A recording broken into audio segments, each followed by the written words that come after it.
How is that for music sounding? How's it going, guys? Good morning.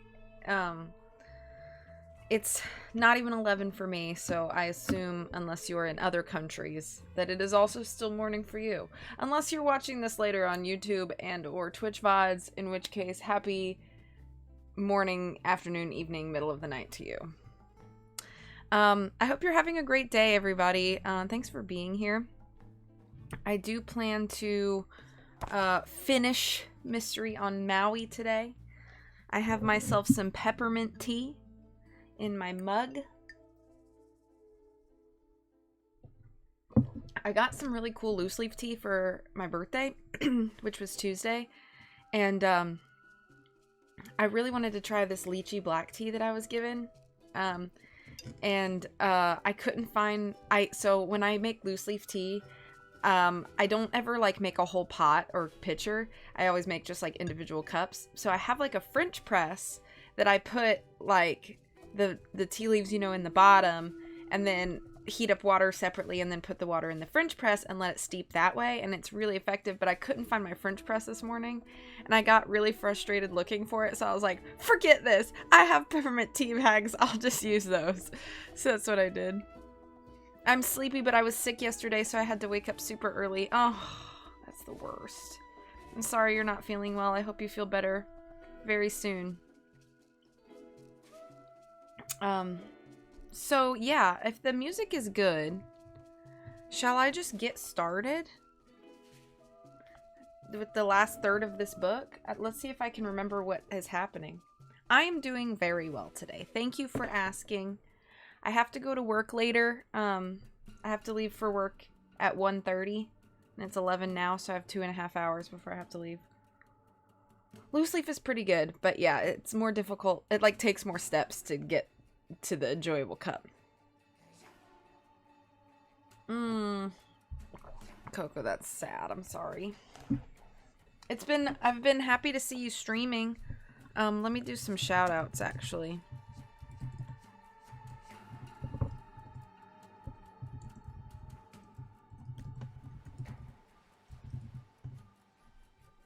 You're welcome. Okay.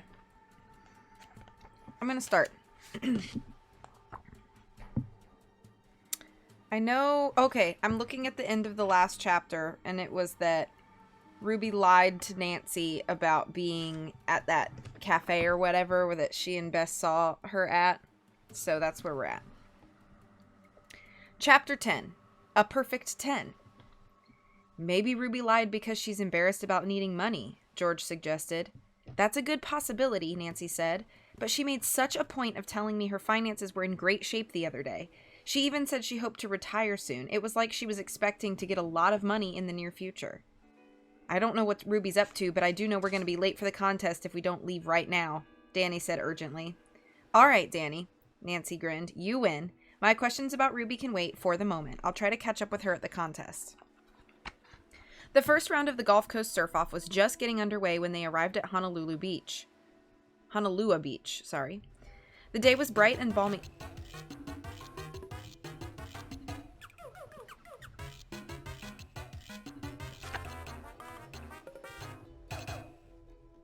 Happy Friday. I'm at work so I can't stay and I can't hear, but I hope you have a wonderful stream. V Budka hug. The day was bright and balmy in spite of a steady wind and a layer of dark gray clouds that was building to the east. A large crowd had turned out for the contest. Nancy and her friends joined a line of people streaming under a huge blue and white balloon banner that formed a floating archway over the entrance to the pier. Next to the pier, surfers and spectators wandered in and out of the Gulf Coast sponsors tent. The aroma of buttered popcorn and roasted hot dogs mixed with the tropical fragrances in the air. In the sky above them, an old-fashioned biplane pulled a long sign advertising Gulf Coast sporting equipment. Josh said he reserved us some spots at the front of the viewing stands over there. Danny pointed to some wooden bleachers that had been placed along the main stretch of the beach. From their vantage point on the pier, Nancy looked over the scene. She spotted Ruby Blackwell heading into the sponsors' tent. You three go on and grab our seats, Nancy said. I'm going to see if I can talk to Ruby for a second. While Danny, Bess, and George headed for the bleachers, Nancy threaded her way through the crowds to the sponsors' tent. She wandered for a while among the sporting goods displays and food booths, but saw no sign of Ruby. Nancy came upon a small trailer tucked away in the corner of the tent. Sorry. Private. Gulf Coast VIP Welcome Office, she read on a gold-lettered sign posted on the side of the trailer. A window of the trailer was slightly open, and Nancy heard voices coming from inside. One of the voices belonged to Ruby Blackwell. I don't care about the fine print. My contract included the full merchandising deal, including promotional costs, Ruby was saying in a heated voice. Now, Miss Blackwell, a man responded to her in words that sounded polite but firm. The promotional clause kicks in on your contract only following a successful showing this week. We'll see about that, Ruby snapped. She flung open the door and steamed out of the trailer. Nancy quickly drew back and turned away so Ruby wouldn't notice her standing there. She tried to figure out the meaning of the conversation she'd just overheard. Ruby and the Gulf Coast executive had been arguing over some kind of contract that Ruby had signed with the company. Could that deal involve the surfing contest? Nancy wondered. Why was Ruby so angry about it? Nancy knew she needed to find out. Nancy waited for a few minutes. Sure enough, a man wearing a suit and a Gulf Coast lapel pin soon left the trailer. Making sure she wasn't observed, Nancy ducked inside. She wanted to see if she could find any clue to the agreement Ruby had with the Gulf Coast. Inside the cramped trailer, Nancy's glance took in the chairs and the table.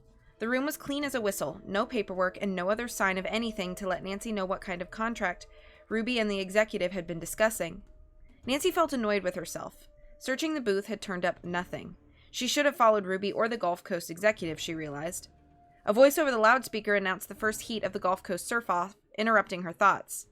Next up, two respected locals, Josh Brightman followed by Hank Carter, the announcer boomed.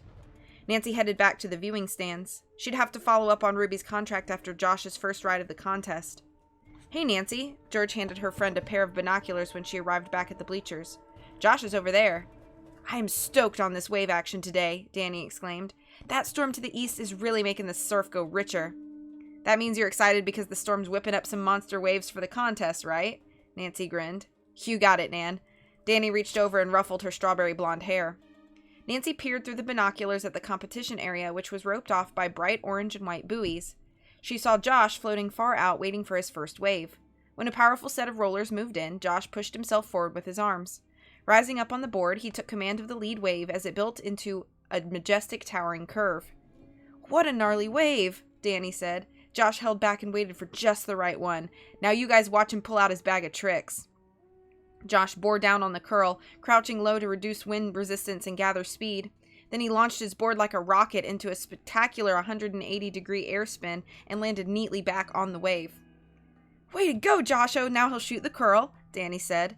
This is make or break time for his first ride, he told Nancy, Bess, and George. He has to avoid being crushed if the curl collapses down on him. Josh crouched down again as the lip of the wave curled over, forming a long, narrow tube. As they watched, Josh shot his board into the tube, disappearing from view. The tube appeared to close in over his head. Oh no, Bess whispered. She grabbed the binoculars from Nancy and anxiously scanned the water for signs of Josh. Next thing, the audience in the stands was bursting into applause. Josh had broken through the far end of the tube. His arms were raised triumphantly. Way to hot dog that wave, Josh! Danny and George leaped up and cheered excitedly. Bess turned to Nancy with shining eyes. He makes it look so easy. That's what's so amazing. There was a suspenseful pause as everyone waited for the judges to come up with their scores for Josh's performance. Then the judges raised their cards with the scores marked on them.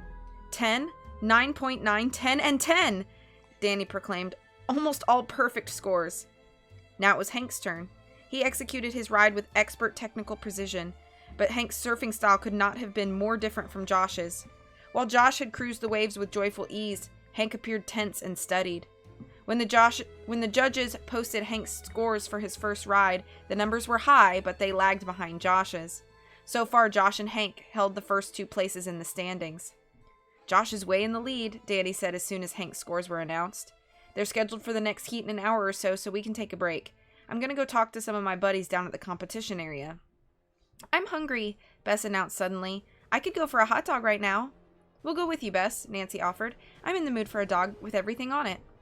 Bess, Nancy, and George headed out in search of their snacks. They bought 3 hot dogs from a man who was selling them from a box hanging on a strap around his neck. As they ate, they talked about the case. Manny has a temper, I'm sure, George said, but there is no way he staged all the stuff against Josh this week. Like that note? It's got to be one of our other suspects. You're probably right, Nancy said to her friend. They came across a crowd that had gathered outside the Gulf Coast tent to watch a local reporter conducting an interview with Ruby Blackwell.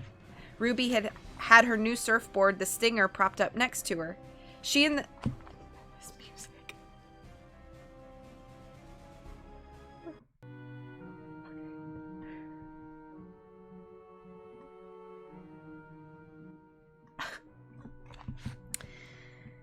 The Stinger popped up next to her. She and the reporter were discussing recent advances in surfing and surfboard design. My new Stinger design represents an advance in the molding technique that offers less water drag. The result is greater speed, Ruby was saying. We also use smaller fins that give the board cleaner, sharper turns. How's your new board doing in the contest today? The reporter asked. Isn't Hank Carter riding it? Yes, Hank's doing quite well, Ruby replied with a big smile. He's number 2 in the heats right now. The reporter looked at the camera operator. I think that's what we need, he said. Nancy waited while Ruby and the reporter wrapped up the interview. As Ruby was leaving the area, Nancy walked up and tapped her on the arm. Hi, Ruby, she said. Great interview. Was that the local sports anchor you were talking to? Yeah, Ruby grinned. I'm what passes for the local surfing expert around these parts. Are you working with Gulf Coast? Is that why they asked you to do the interview just now? Nancy asked her. Not at all. Ruby shook her head. I did that interview just now as a favor for the local reporter, and it was a good promotion for my shop, I'll admit. Nancy paused. Something did not make sense to her. So you don't actually do business with Gulf Coast in terms of your shop, I mean? She pressed. Ruby shrugged. I've always got agreements going with the big sporting companies to sell their stuff, she said. Gulf Coast is just one of the many product lines we sell at Ruby's place. She tapped Nancy lightly on the arm. Why all the questions? Am I on your list of suspects now? Sorry, Ruby, Nancy replied. I'm just trying to get the answer to some questions, and I want to get to know you better. Ruby slipped an arm through Nancy's. Well, that sounds good, she smiled. Looks like everyone's having a great time, so relax and enjoy the day, okay, Nancy? She said. Nancy watched as Ruby disappeared into the crowd. She realized she'd begun to take a real liking to the surf shop owner. She hoped that Ruby was not involved in any of the attacks against Josh. What was that all about? George asked as they returned to the bleachers. Nancy described the conversation she'd overheard earlier between Ruby and the Gulf Coast executive. Ruby's got some kind of contract going with Gulf Coast involving this contest, but she denied it just now, Nancy explained. That makes Ruby 2 for 2 in telling lies today, George said. First about selling her ring, and now her contract. What gives? I'm not sure, Nancy replied. All I know is something about that contract has got her pretty steamed up. I think the dispute has something to do with marketing and promotion. I just have a feeling it has something to do with the case, but I haven't figured out what yet. They returned to the grandstands just as Josh and Hank were up for their final rides of the afternoon. Josh sat far out in the competition area waiting for his wave. When a huge set of waves rolled in, Josh caught one and rose up on the board, but something was clearly wrong this time. He staggered on the board and almost lost his balance. He missed the tube entirely. Hank took his turn next. He performed well. His score for the ride was higher than Josh's, although Josh still clung to the overall lead. Danny looked disappointed. Josh lost it on that one, he said. It's hard to see that out that far, but it almost looked like Hank pushed him off his board. The next surfer was just starting his ride when Nancy noticed a disturbance down on the area that was roped off for the contestants. Josh and Hank had squared off on the beach. Josh shook his fist angrily at Hank. It looks like there's trouble brewing, Nancy said. Let's get over there. Nancy and Danny rushed down to the beach. By the time they arrived, some of the other surfers had pulled Josh and Hank apart. Marissa had already rushed to Hank's side. Josh was breathing heavily. He glared at Hank. Sit on my wave again and you're dead meat, Carter, he snapped. Hank looked unperturbed. It was just an accident, Josh. The wave must have knocked me into you while out there. While you're explaining things, Hank, Nancy spoke up, why don't you explain that tape you have at home? You know, the one that's marked with Josh's initials on it? I saw it that day we were in your apartment. That tape? That's nothing, Hank exclaimed angrily. I keep tapes on all my competition. That might be true, but you deliberately sabotaged my ride, Josh said. Hey, you got a complaint, Brightman? Tell it to the judges. Hank turned away. Marissa gave Nancy a triumphant look as she and Hank walked away arm in arm. I'm okay, let me go. Josh shook off the surfer's hands that had been restraining him. He stared after Hank and shook his head. Forget it, he muttered. He looked at Bess and brightened. Hey, everyone's heading over to Big Wahini's for dinner. Let's go blow off some steam. The heats are over today. Sounds great, Bess smiled. A couple of hours later, Nancy, Bess, George, Josh, and Danny were seated around a large table at Big Wahini's restaurant, which overlooked the fishing marina. They had an excellent dinner of grilled mahi-mahi and other local specialties. I'm ready to burst, Nancy pushed back from the table. I'm going for a quick walk around the boats. Nancy had spotted Russell Fry's boat on the way in, and she wanted to check it out. When Nancy walked down onto the docks, the shark attack looked buttoned up and deserted. She could see a couple of crew working late. It looked as if they were painting over the shark mural on the side of the ship. Maybe Fry was finally giving up on his chumming business, Nancy speculated. There was no sign of Fry anywhere outside the ship, but Nancy could see a light shining inside. The sun had just dipped over the horizon when Nancy returned to the restaurant. As she climbed the steps back to Big Wahini's, Bess rushed down the stairs toward her. "Josh went to answer a phone call about 15 minutes ago?" Bess's voice was laced with anxiety. "And now we can't find him anywhere. He's disappeared." End of chapter 10.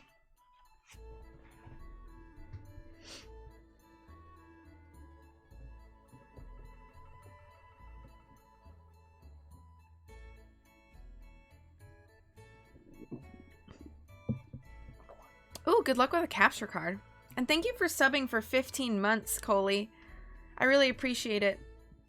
I know you've probably already gone back to work, but I appreciate you.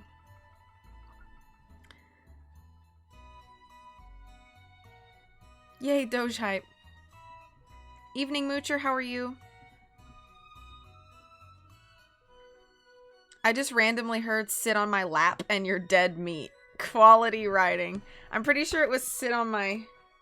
What was it? "Sit on my wave again and you're dead meat."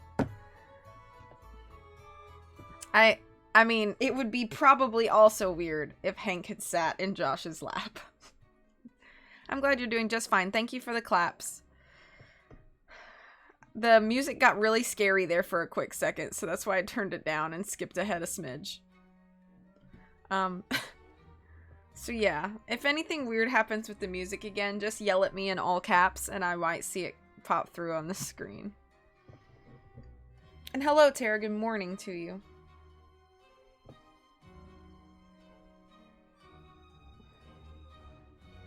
My tea isn't very hot anymore. Yes, yell for practice. It's good.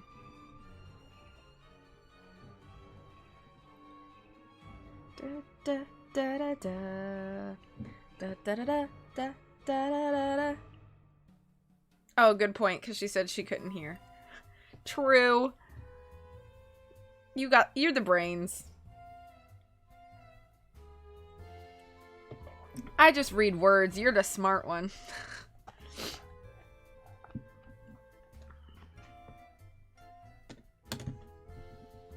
Oh, in Discord. Okay. Shall we continue? Chapter 11. Snakebite. Missing? Nancy replied quickly. Are you sure Josh didn't just go out for some air? Bess shook her head. When he got the phone call, he said he'd be right back. That was ages ago. This restaurant is not that big. We've looked all over the place for him. Nancy followed Bess back to the restaurant's dining room. Danny and George met them at the table. Danny's expression was tense. I'm really starting to worry about Josh, he told Nancy. This isn't like him at all, and with all those threats he's been getting... His voice trailed off. Who told Josh he had a phone call? Nancy asked. We all heard an announcement over the restaurant PA system, Danny replied. Well, let's start by talking to the restaurant staff, Nancy said. She headed in the direction of the kitchen. None of the waiters or restaurant staff recalled announcing a phone call for Josh Brightman. Finally, a young busboy spoke up. There was a new waiter hanging around the kitchen near the intercom, he said hesitantly. At least I thought he was a waiter. I remember him because I thought he looked kind of strange, but I'm new, so I didn't mention it. What did he look like? Nancy asked the busboy. He had a shaved head, and when he turned around, I saw he had a tattoo twisting all around his arm, like a black snake or something, the busboy replied. The snake? Nancy felt a sharp sense of dread in the pit of her stomach. If the snake had anything to do with this, Josh could be in real trouble. Nancy turned to the others. Let's look around some more to see if we can turn up any signs of what happened, she said. I'm going to search outside. Nancy pushed open a side exit door and went outside. She walked down a pebbled walkway along the side of the restaurant, peering down at the ground as she went. A few yards from the door, she caught a glimpse of something light-colored that was crumpled up on the ground. She picked it up and shook out the pebbles. Look, she said to her friends as she rejoined them inside. She held up Josh's sky-blue windbreaker. The jacket was torn, and there was a tiny streak of blood on it. It looked to Nancy as if the jacket had been ripped during a fight. Josh's jacket? Oh no. Danny sounded upset. What do you think this means? I think the snake just made his move. He's kidnapped Josh. Nancy's reply was low and urgent. We better call the police and make a missing persons report. Bess's face got pale when they showed her Josh's jacket. "What can we do? Nancy, I'm so afraid that something's terrible has happened to him," she said, her voice cracking. "The best thing we can do for Josh right now is keep cool and think of everything we can do to find him," Nancy replied, putting an arm around Bess. The police arrived a short time later along with Sergeant Danko, whom Danny had called about Josh's disappearance. Danko reported to the uniformed officers about his earlier meeting with Danny and his friends. The ranking officer looked up from the pad he was writing on. "Normally we wait a day or two when someone reports an adult person missing. Often they turn up on their own," he said, "but since we already have this report from Sergeant Danko, we'll start searching right away." "Sergeant, were you able to track down any boat registered as Cutter 1, the name that was on the note we found in the snake's jacket?" Nancy asked Danko. Danko shook his head. "Unfortunately, no. There's no vessel registered anywhere in Hawaii under that name.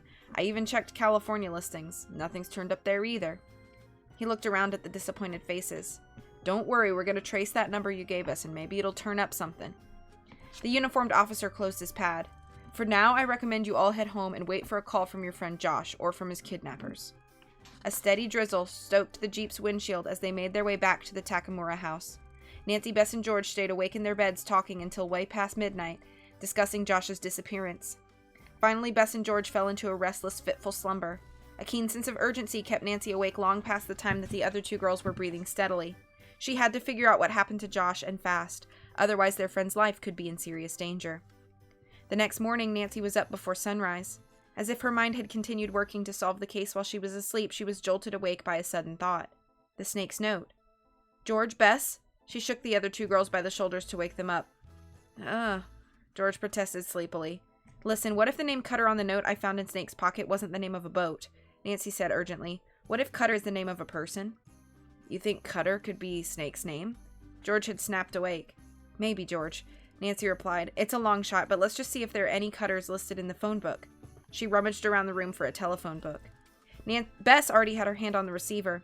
"I have a better idea," she said, punching in the numbers 411. "Let's ask information for the number."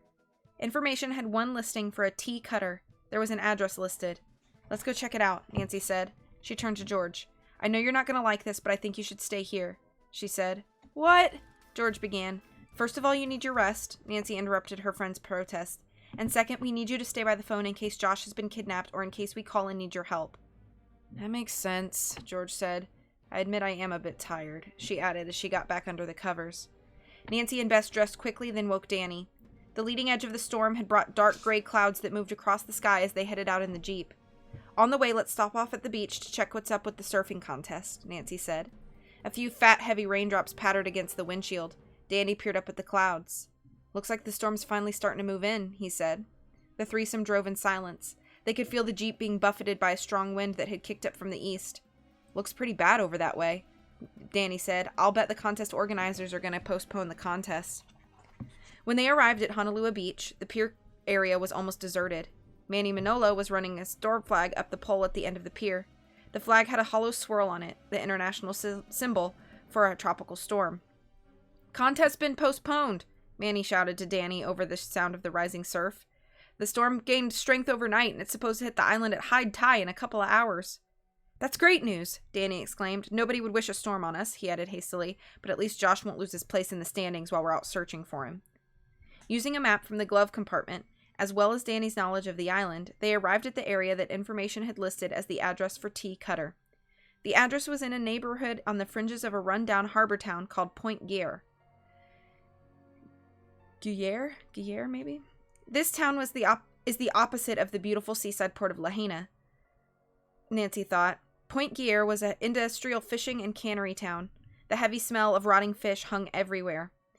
The rain and blackening clouds had emptied the streets, making the town look dark and sinister. A group of rough-looking men standing out under an awning stared at Nancy and her friends as they cruised past in their Jeep. "This place is no tourist town," Bess observed. "In fact, this whole area is kind of creepy." Danny nodded. "Even an island paradise like Maui has its eyesores. Point Guerre is one of them. It has a pretty rowdy reputation." They turned off the main street onto their destination, Kelton Way. This street was barely more than an alleyway, strewn with uncollected garbage. In one of the driveways, an abandoned car had been stripped. Bess's face betrayed her apprehension as she took in their surroundings. "Whoever this T. Cutter is, he doesn't live too well," she said nervously. "I don't like this place," she added. I hope this guy's not upset by our dropping in like this. You could wait in the car while I go check it out, Bess, Nancy told her. In fact, Danny, why don't you stay with Bess so she feels safer? Sure thing, Danny replied. Danny pulled up the car in front of a block of sagging wooden row houses. The dilapidated houses looked like they hadn't been painted for years. Danny peered at the doorway of one of the houses. That's 105 Kelton, the number we're looking for, he said. Be right back, Nancy said, opening the car door. She got out of the car and knocked on the front door. There was no answer. After a moment, Nancy knocked again, louder this time. She pushed open the door slightly. It wasn't locked. Mr. or Mrs. Cutter? T. Cutter? Nancy called out. She pushed the door open all the way and peered into the dimly lit foyer. Along the right wall, a narrow staircase rose steeply to the second floor. The house was silent. Nancy took a step farther inside. Mr. Cutter? She called out again. Again, no reply. Nancy continued moving down the hall until she reached the kitchen doorway. As she stepped onto the kitchen floor, Nancy felt her shoe bump against something solid. She looked down and felt a shock run through her like a bolt of electricity. A man was sprawled face down across the tiled kitchen floor. Lying next to him on the floor was a knife and a tiny trail of blood. The man had a twisted snake tattoo on his arm. It's the snake! Nancy cried out loud. And he's been stabbed! End of chapter 11.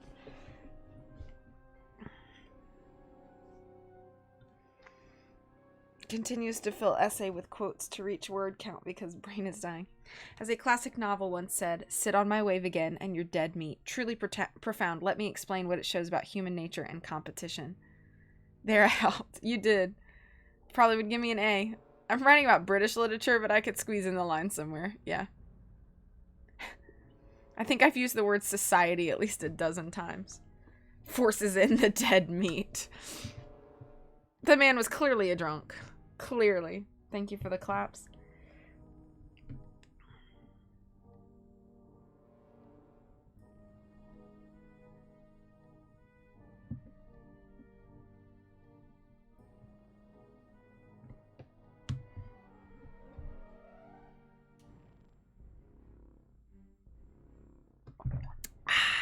Okay.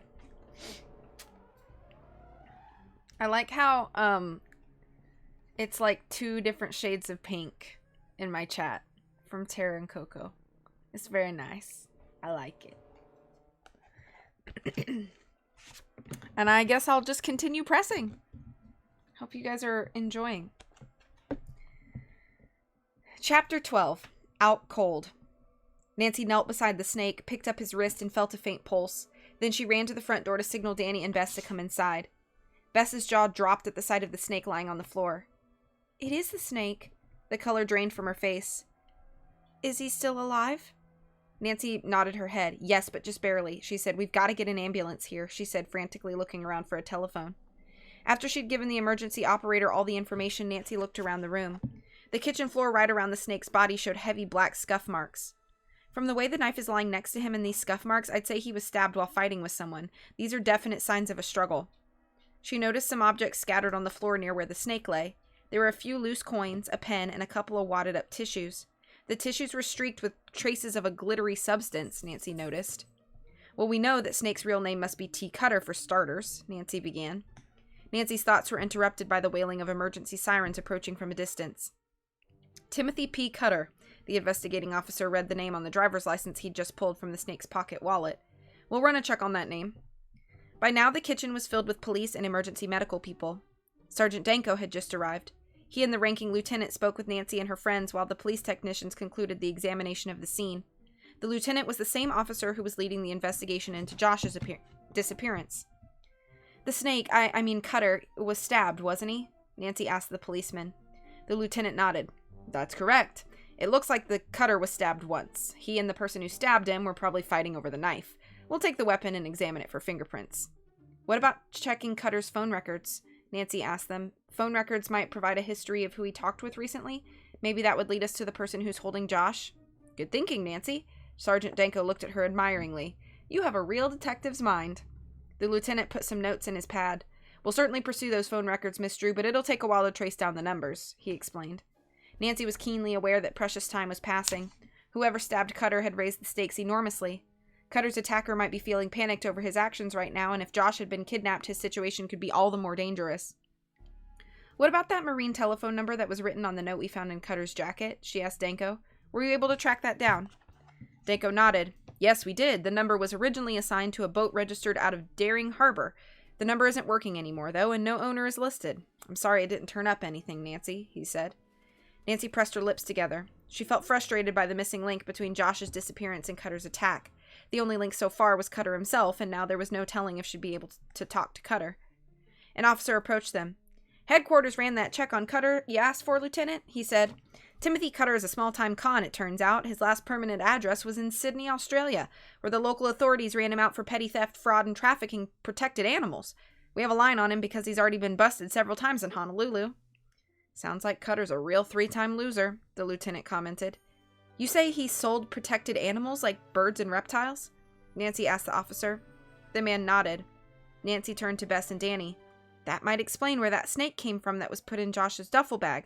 The death adder is native to Australia. Danny nodded. It fits together perfectly if Cutter recently moved here from Sydney. The emergency medical team placed the wounded and unconscious Cutter on a stretcher and carried him out to the ambulance. The police began wrapping up their work at the scene. Nancy knew it served no further purpose for her and her friends to stay, so they prepared to return to the car. We'll keep you posted on everything that develops, especially if Cutter comes too, Danko promised them before they left. He glanced out the window. Sheets of rain were coming down. And be careful driving out there. That storm outside's getting pretty bad.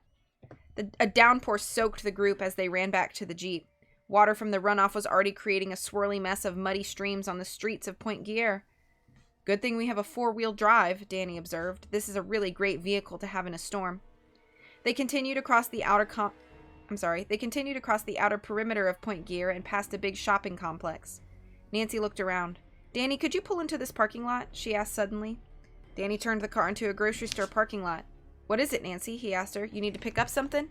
Not at all, Nancy replied. I want us to retrace our steps and recall everything that's happened over the past few days. Maybe we've missed some important clue that'll lead us to Josh. That sounds good, Bess said. She leaned forward from the back seat. How do we start? She asked.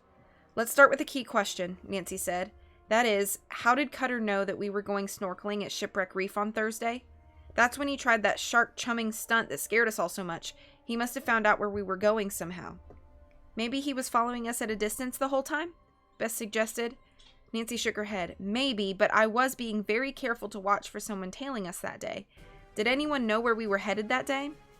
Let's see, Danny said thoughtfully. After we found the threatening note, we picked up Josh and stopped at Ruby's place to pick up snorkeling supplies. Right, and we ran into Hank Carter, Bess said, but I don't remember anyone telling him about what we were going to do that day. Nor do I, Nancy said. I questioned him a little later, and I didn't say anything then, I'm sure. She paused, considering. What about while we were picking up our snorkeling supplies? She asked. I might have said something about Shipwreck Reef to Neil, Ruby's clerk, Danny replied slowly. Or maybe it was to Ruby herself. I can't remember exactly. He sighed. And later on, I talked to Ruby in her office, Nancy continued. We just talked about her surfing days, her friendship with Hank, and then she showed me one of her best sellers, some kind of surfboard wax that was all glittery. Nancy paused. Hold on a minute, she said. I just remembered something. What is it, Nancy? Bess asked. Fast forward to the scene in Cutter's apartment, Nancy said quickly. That stuff that was scattered around Cutter's body, Bess, what did we see there? Bess thought about Nancy's question.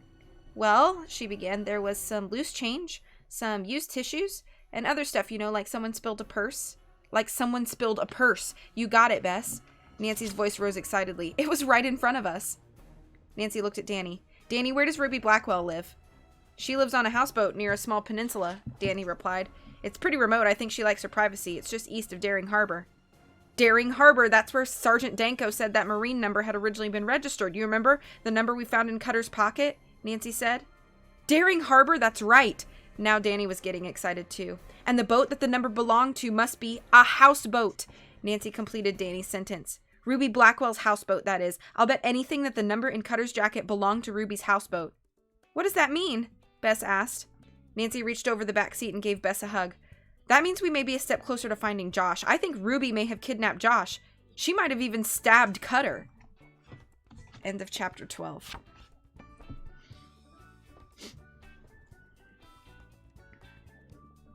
My stomach is growling. I'm getting really hungry.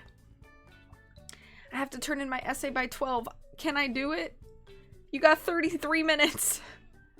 I like how Disney made his presence known in V-Streams, but he couldn't be bothered to do so at Coco's stream. Maybe he didn't know.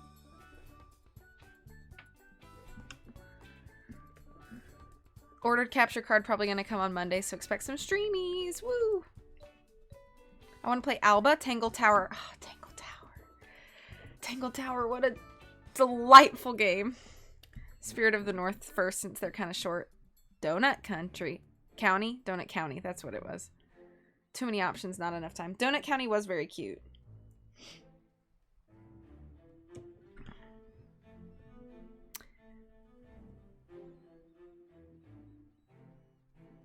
Poor drunk Cuddy. Maybe if he wasn't having rum and cola instead having tea, he'd be a proper gentleman instead of a super drunk. Yeah. Fancy gentleman.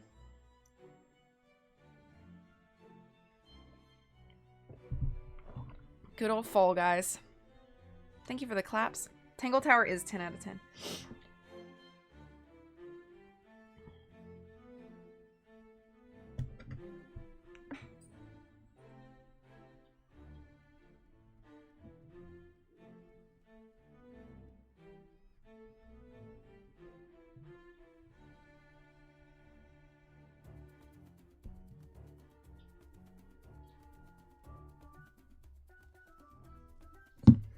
Okay, my coworkers that I'm really close to, we have like a group text, and I guess they just saw the Nintendo Direct and they're like freaking out about it, and my phone's just blowing up. I was rewatching the stream and realized how my voice kept alternating between 2 octaves. It had me dead. I was either Batman or a My Little Pony. Bum bum bum bum bum. Batman, friendship is Dark Knight. There are some super fun things coming. I think I have 3 more chapters, but they're kind of short. Yeah, 3 more short chapters. Here we go. Chapter 13, The Calm Before the Storm. Bess looked aghast at Nancy's statement. You think Ruby Blackwell kidnapped Josh and tried to kill Cutter? Why? I don't have all the pieces put together yet, but I'll fill you in on my thinking in just a minute, Nancy replied. I know the weather's bad, Danny, but let's head over to Ruby's place. I want to take a look around. Sure thing, Danny replied, starting the engine. I know where she used to keep her houseboat anchored. With any luck, it's still there. Great, Nancy said. She reached for the car door. But first we need to call George and tell her where we're going. Danny pulled up to the front of the store. Nancy ran into the grocery store to find a payphone. She had to struggle against the stiff wind to open the door. She found a phone just inside the store. Just as she dropped some coins into the slot, a loud clap of thunder crashed overhead. The lights in the store flickered for a moment. George answered the call quickly. George, Nancy said urgently. I don't have much time to explain. The snake has been stabbed. He's unconscious and taken to the hospital. We think Ruby might be behind it. Ruby Blackwell? George sounded shocked. How can that be? I can't explain right now, but she may have kidnapped Josh. Nancy's words were hurried. We're heading over to her houseboat right now. It's anchored near Daring Harbor. I want you to... Nancy was cut off mid-sentence by another deafening crack of thunder, followed by a burst of lightning. The grocery store's lights flickered and then went dark. George? Nancy spoke into the receiver. George? It was no use. The line was dead. The storm must have knocked out the telephone lines as well as the electricity. Nancy realized she had been cut off before she had a chance to tell George to have the police meet them at Ruby's address. Outside, the rain was hitting the pavement so hard it bounced up off the ground. Nancy returned to the Jeep and shut the door, thankful to be back inside and out of the rain and wind. Nancy, what makes you suspect that it was Ruby who stabbed Cutter? Danny asked as he nosed the Jeep into the rain-slicked street. Remember those tissues on the floor next to Cutter's body? Nancy reminded them. Danny nodded. They were streaked with traces of glittering pink wax. That's the custom surfboard wax that Ruby mixes and sells in her shop.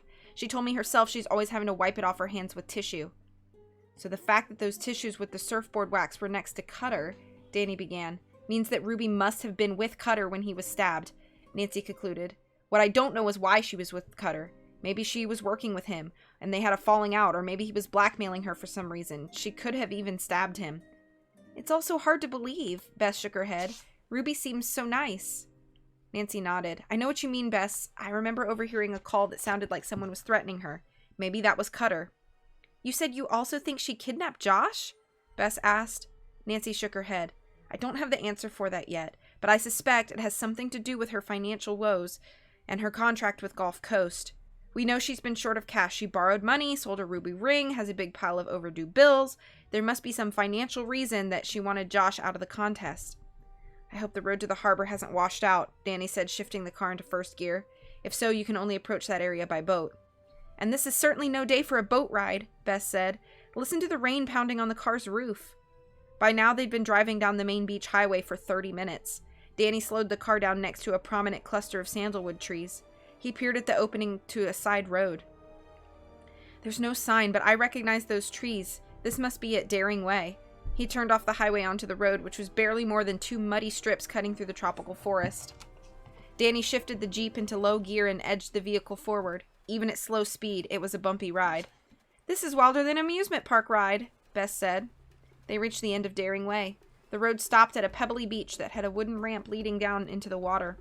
The beach overlooked a small harbor. They could see a squat, boxy houseboat anchored about 50 yards offshore. There, that's Ruby's boat, Danny said, pointing to the vessel. Her dinghy's tied up to the landing here. We can use it to reach the boat. Hey, you two.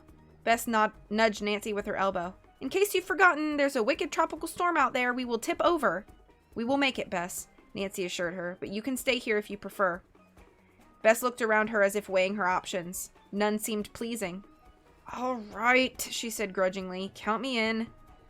The three got into the dinghy and cast off. Nancy paddled at the bow, Danny at the stern. Bess sat on the floor in the middle of the little boat, her head bent against the weather. She clinged the dinghy's sides for dear life. Fortunately, the wind was behind them, and they quickly made their way across the roiling waters to Ruby's houseboat. As they pulled up to the houseboat, Nancy cast a line around a guardrail and pulled them the rest of the way in. The houseboat looked dark and deserted. There was no sign of anyone around. The troubled sea was causing the houseboat to pitch and roll with the waves. Make sure you keep hold of something while you're walking out here, Nancy warned the other two. We don't want anyone to fall overboard. Oh, my stomach, Bess said as Danny helped her climb out of the dinghy and onto the deck. Call me a landlubber, but I think living on a boat's completely nuts. Nancy edged her way around the perimeter of the houseboat and peeked into a darkened window. She saw no sign of anyone. She reported the information to her friends. I thought I saw a glimmer of light coming from the forward cabin, though, she said. She pushed open a side door. Quietly, Nancy stole into the houseboat, followed closely by Bess and Danny. Nancy was heading toward a thin strip of light that was coming from under the door of the forward cabin. She reached the door and tried the handle. It was locked. Suddenly, she heard a muffled cry coming from the other side of the locked door. The voice sounded familiar. That could be Josh, Bess cried out. Quick, Nancy, open the door. I'll try, Nancy replied. She reached into her pocket and took out a plastic identification card. She wedged the card between the lock and the door frame and worked it back and forth. Fortunately, the lock was flimsy and it gave way after a minute. Nancy opened the door and the three looked inside. Josh! Bess gasped. Josh was lying on his side, across a bunk, bound and gagged. Josh's eyes widened when he saw Nancy, Bess, and Danny burst through the door. Nancy rushed over to Josh and quickly removed the gag from his mouth. Nancy! Josh's voice cracked with dryness from having been gagged. Josh? Bess's voice quavered. Are you okay? I was so afraid something terrible had happened to you. I'm okay, Josh said weakly. He reached out for Bess's hand. What happened, Josh? Who brought you here? Was it the snake? Nancy asked him. Josh nodded. He waylaid me somehow inside the restaurant. I think he had a cloth soaked with some kind of knockout drug. Next thing I knew, I woke up here. I haven't seen anyone else. Nancy noticed a strong odor of some kind of fuel wafting through the room. She didn't know where the odor was coming from, but she knew they'd better get out of there quickly. She explained what had happened over the past few hours. Timothy Cutter is the real name of the man we were calling the snake. He's wounded. Someone stabbed him. Josh gave a low whistle. Pardon my saying so, but it couldn't have happened to a nicer guy. Where are we? Whose boat is this? You're on Ruby Blackwell's houseboat, Nancy told him. Ruby? What's she got to do with all this? Josh sounded confused. Josh, you don't know how truly sorry I am that you have to find out the answer to that question. A shaky-sounding voice came from somewhere behind them. Then Nancy felt some kind of liquid splash across her clothing. She turned around to see Ruby Blackwell standing in the doorway. In one hand, she was holding a bottle filled with the liquid that she'd just splashed on Nancy. In the other hand, she was holding a plastic lighter. Ruby's normally beautiful face appeared altered, Nancy noticed. Her expression was desperate, like that of a cornered animal. Nancy took a step toward Ruby. Ruby backed up and flicked the lighter. Not so fast, Nancy, she said. That's kerosene I just soaked you with. One touch of this flame and you'll go up like a Molotov cocktail. Nancy touched her shirt with her hand, then sniffed her fingers. Ruby was telling the truth. Her shirt was covered with kerosene. The smell of the fuel permeated the room. I mean business, Nancy, Ruby said flatly. While you were all in here rescuing Josh, I soaked the deck with kerosene. Don't come any closer or you'll be the first to die. End of chapter 13.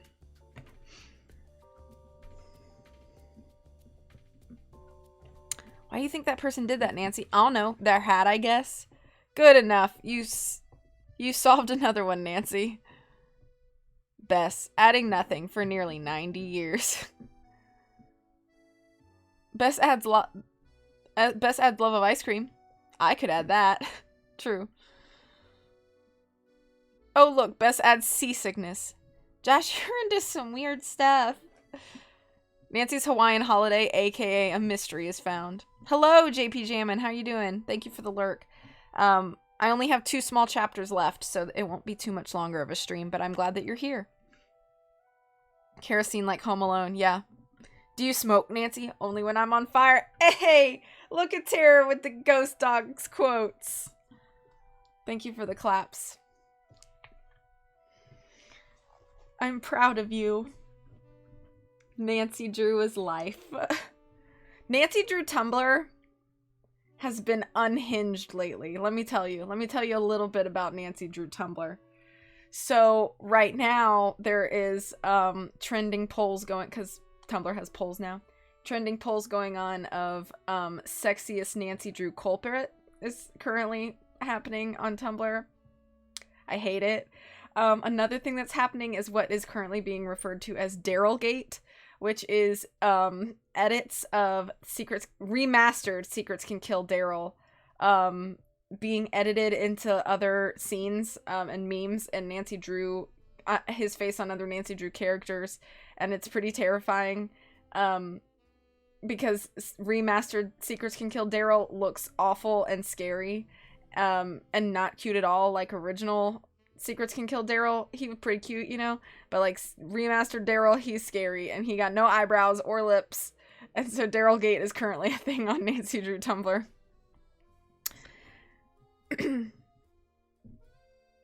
Referencing like a pro. I like quoting things I haven't played.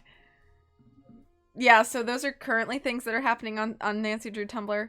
By hate, you mean love. That's why you say you hate me. I don't say I hate you. I don't think I've ever said I hate you.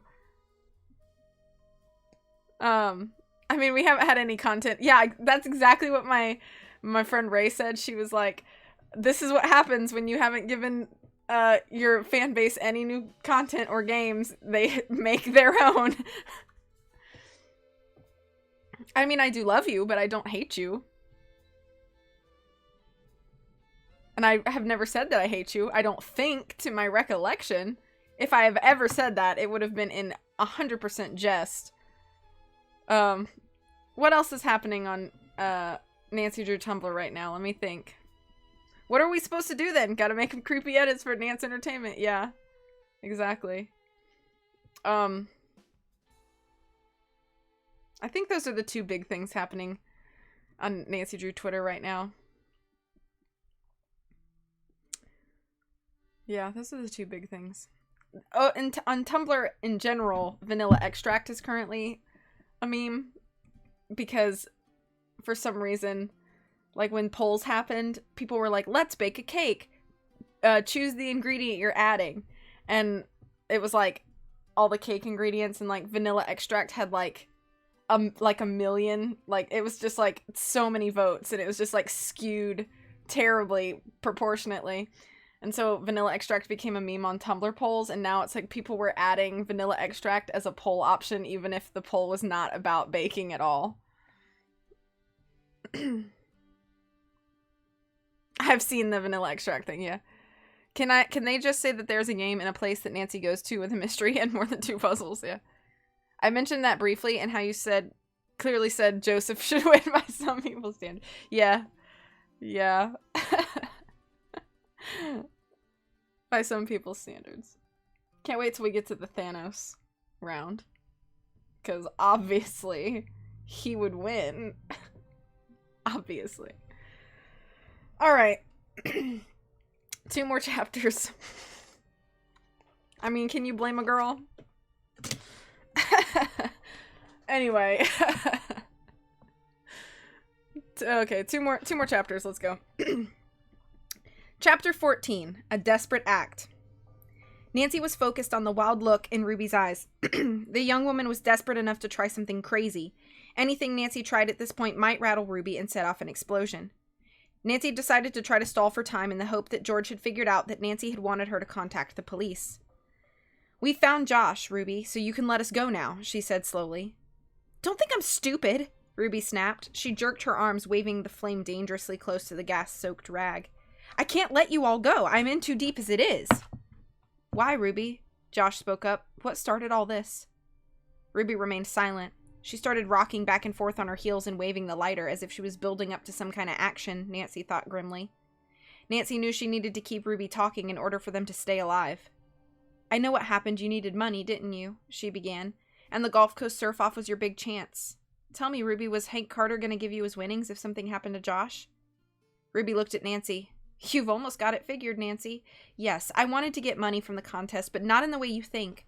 The Gulf Coast contest is my big chance to launch my surfboard, the Stinger.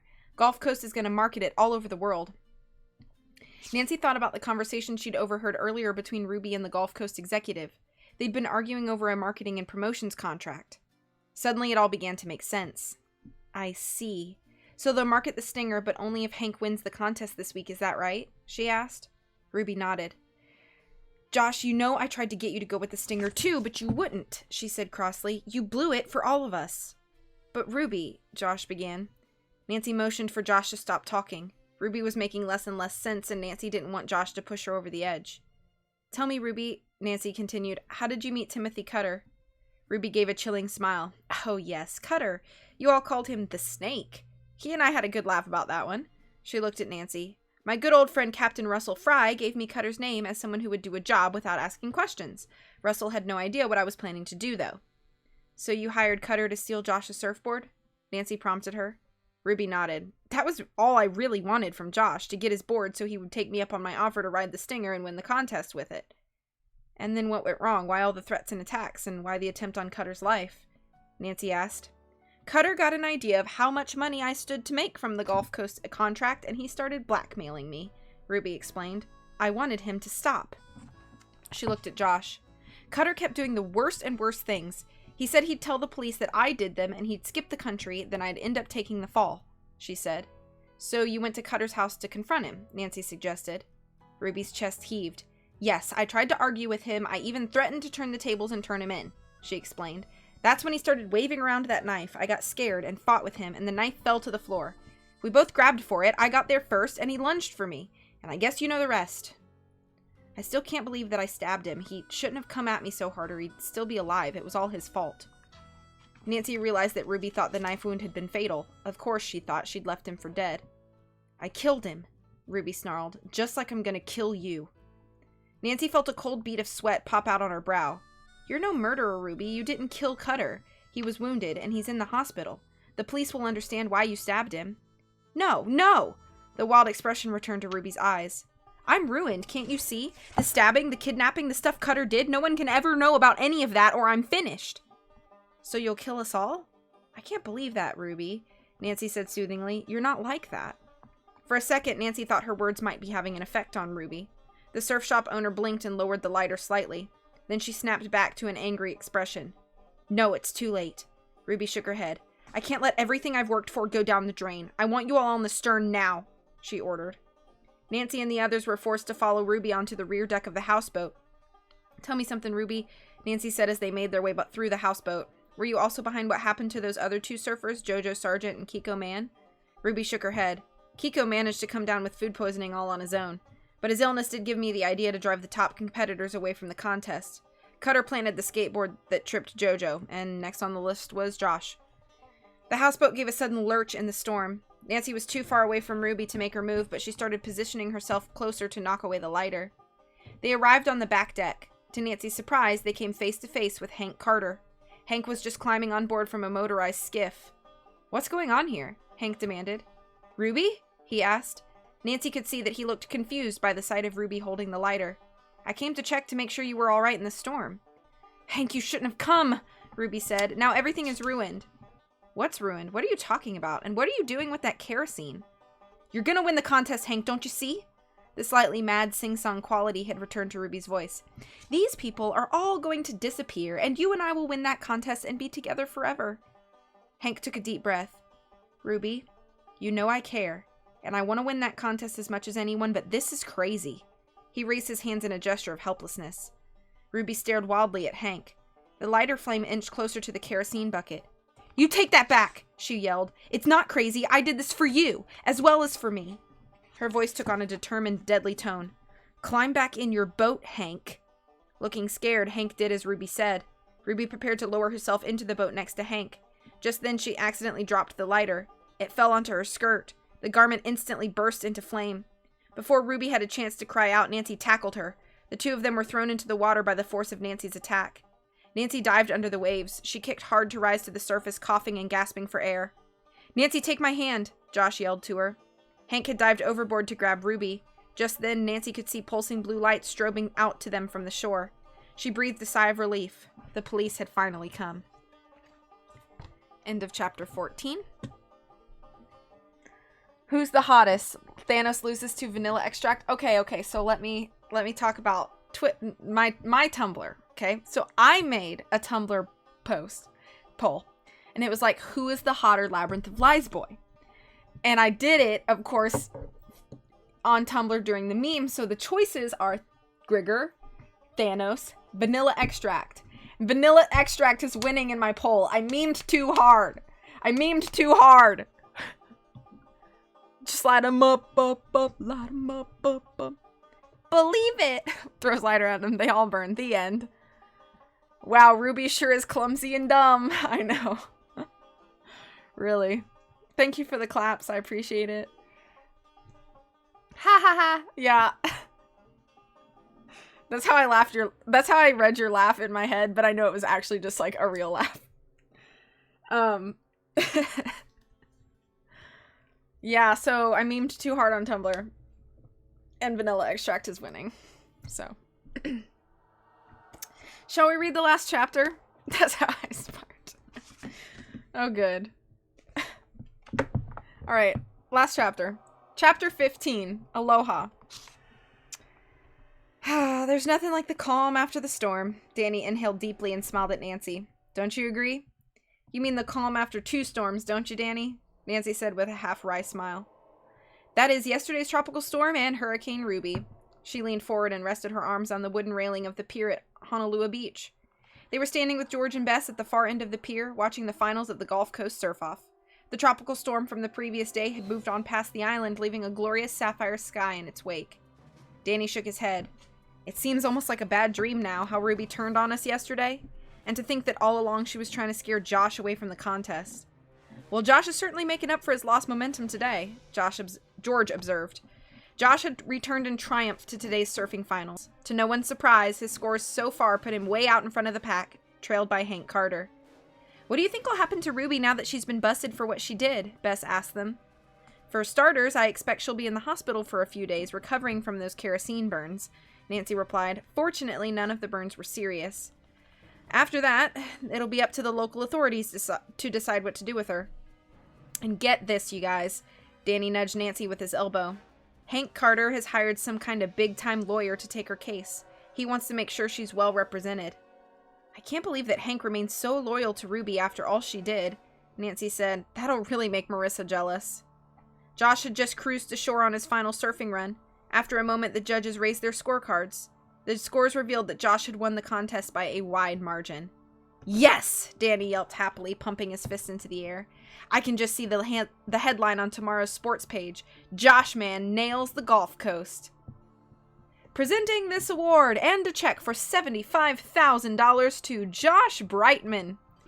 Cameras flashed and TV crews moved in for close-ups as Josh bounded up the steps of the judge's stand to accept his prize. Hey Josh, how about an interview? The local TV sports reporter called to him. In just a minute, Josh replied with a big grin. He walked over to the spot where Danny, Nancy, Bess, and George were standing. Ignoring the people mobbing him with congratulations and requests for autograph, Josh swooped Bess off her feet into his arms and gave her a big hug. Another camera flash went off. "Hey, that's tomorrow's feature picture for the sports page," a reporter laughingly announced. "Hey, Josh?" A low voice sounded behind Josh. The voice belonged to Manny Manolo. The lifeguard awkwardly stuck out his hand. "Big congratulations on your win, Josh," Manny said. He shifted uncomfortably on his feet and then added, "And I wanted to say I'm sorry. I've been kind of chilly toward you since last summer. I'm out of line." "No hard feelings, Manny." Josh's reply was warm and friendly. Manny returned Josh's smile. "I've reapplied to the paramedic program for next year. They've agreed to take me on a trial basis next spring, so it looks like I get another shot." "That's terrific, Manny," George exclaimed. "You'll make a great paramedic. I know it." "Will you look at that?" Danny interrupted them. He was staring out toward the bay, using his hand to shield against the sun's glare. "I do not believe what I'm seeing," Danny exclaimed. Nancy turned and looked in the direction that Danny was pointing. Captain Fry's boat was steaming across the bay with a load of tourists. The shark painting, however, was gone from the side of the ship. Instead, the entire vessel had been redecorated as a pirate ship, complete with fake cannons and square rigging. The advertising sign displayed on the bow had been changed to read, "Captain Fry's Authentic Pirate Tour." "Fry must have given up on the shark chumming business and turned pirate," Nancy said. She was amused to see that the crew and Fry himself were decked out in pirate costumes. "One thing is sure, Fry sure makes one cranky-looking pirate captain," she added, laughing at the glum-faced Fry. "Seems like the perfect business for him," Josh grinned. "One thing you can say about Fry, he's always got an angle." Josh was holding his arm around a beaming Bess. In the other hand, he held the shiny first place surfing trophy. "You really should have this trophy, Nancy," he said, offering the statue to her. "Without you, I wouldn't even be here. I owe you a big load of thanks." Nancy held up her hands and laughingly refused the prize. "Thanks a lot, Josh, but I don't deserve this at all," she said. "One thing I would like, though," she said, her eyes sparkling, "is an invitation back. Because after this week in Maui, I need one very relaxing vacation." "You can say that again," George said. "The next time we hit the shores of Maui, it'll be for some real R&R." "It's a deal," Danny said. "You know, aloha means both hello and goodbye in Hawaiian, so why don't we say aloha for now, and we'll see you back here soon. And since we're email pen pals, I'll just say I'll you real soon," Nancy said to the happy groans of the rest of the group. End of chapter, end of book. That was the worst joke. "I'll you real soon, Nancy, really?" Okay. People like the memes. I imagine Coco laughing like Bruce Wayne mixed with Pinkie Pie. That sounds like a terrifying mix. Total opposite ends of the spectrum. Yep. I am half Pinkie Pie, TBH. I am crazy, but I don't have her enthusiasm. That was a really bad joke. That was pretty dang bad. Okay, well, we finished Mystery on Maui, the game that Her Interactive says Kapu Cave is based on, but actually doesn't have any Kapu Cave-ness in it. So I did pick up the Tropic of Fear book at the suggestion of my friend on Instagram, Nancy Drew in Real Life. And she suggested I pick it up, so I picked it up. I'm gonna read it. But the next book I read on stream is not going to be a Nancy book. So be prepared for that. And then after I finish that book, I'll go into Tropic of Fear and see if it's closer. Since it's a Nancy Drew Hardy Boys super mystery, I feel like it will be closer to Creature of Kapu Cave, but I don't know about plot or anything.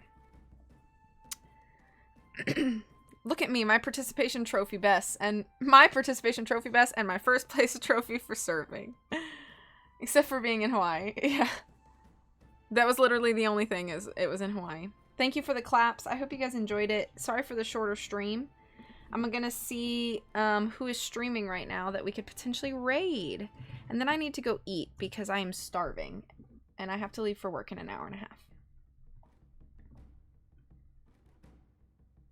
Oh, Oscar's streaming. Let's raid Oscar. So if there's no frass in the next book, it's not worth it. You are so true. So right, JP. You are so right.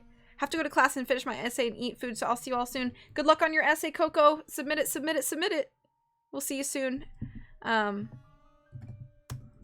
a raid message if you would like to copy it. Whoop. Whoop. What am I doing here? Can't even copy my own message. Okay. Alright, let's raid Mr. So Far Gone 516. Alright, guys, take care of yourselves. I'll see y'all soon. Bye-bye.